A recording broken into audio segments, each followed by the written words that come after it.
એસઓજીને માહિતી હતી કે પંચશીલનગર ઝુંપડપટ્ટીની અંદર એક શિવરાજ સિંહ ઉર્ફે શિવો દરબાર કે જે ઘણા બધા ગુનાઓમાં વોન્ટેડ છે તે એમડીનો ધંધો કરી રહ્યો છે અને એની એમો એવી હતી કે તે પંચશીલનગર આખાને ટોટલ 24 હાઈ ડેફિનેશન નાઇટ વિઝનવાળા સીસીટીવી કેમેરાથી એને સજ્જ કરેલા અને પોલીસની તથા તમામ મુવમેન્ટ ઉપર એ નજર રાખી રહ્યો હતો. પોતે એમેઝોનમાંથી 4 વોકી ટોકી ઓનલાઈન મંગાવેલા અને એ 4 છોકરાઓ પણ રાખતો હતો કે જે પંચશીલનગરમાં ફરતા રહે અને કોઈ પણ મુવમેન્ટ હોય તો જાણ કરે. આવું જે એનું હતું એની અંદર એસઓજીના બાતમી મળી કે આ ડ્રગ્સ વેચી રહ્યો છે તો એસઓજીના ટોટલ અધિકારી અને કર્મચારી ટોટલ 20 બાઇક લઈને અલગ અલગ દિશાઓમાંથી જઈ અને જેનું ઘર છે એને કોર્ડન કરી અને એની અંદરથી 118 ગ્રામ એમડી જે 11,83,600નું થાય છે.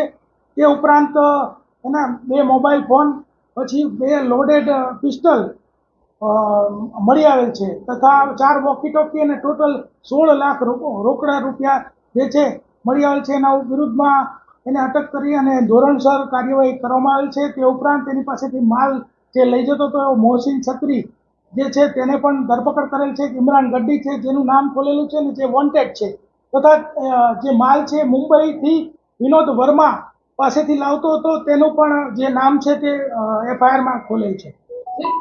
આખું એક કંટ્રોલ રૂમ બનાવ્યું કેવી રીતે ઓપરેટ કરતો હતો અને કંટ્રોલ રૂમની અંદર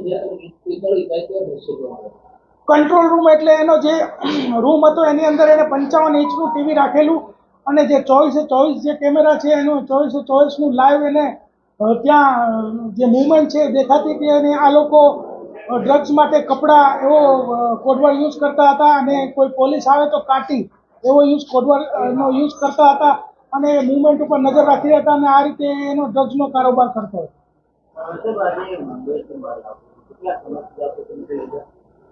આ બહુ જ જૂનો ગુનેગાર છે. એના વિરુદ્ધમાં 15 ગુના ઓલરેડી રજીસ્ટર્ડ છે. છેલ્લે 2025નો ધારનો ગુનો ઉમરામાં છે, એમાં વોન્ટેડ પણ છે.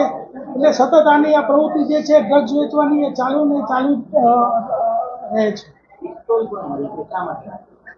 પિસ્તોલ એટલા માટે રાખે છે કે એને ઘણા બધા લોકો સાથે એને અંદર દુશ્મની પણ છે અને ઘણા બધા ગુનાઓમાં એને ગુના પણ કરેલા છે એટલે પોતાને પણ ભય હોવાને કારણે પિસ્તોલ અને લોડેડ પિસ્તોલ રાખતો હતો.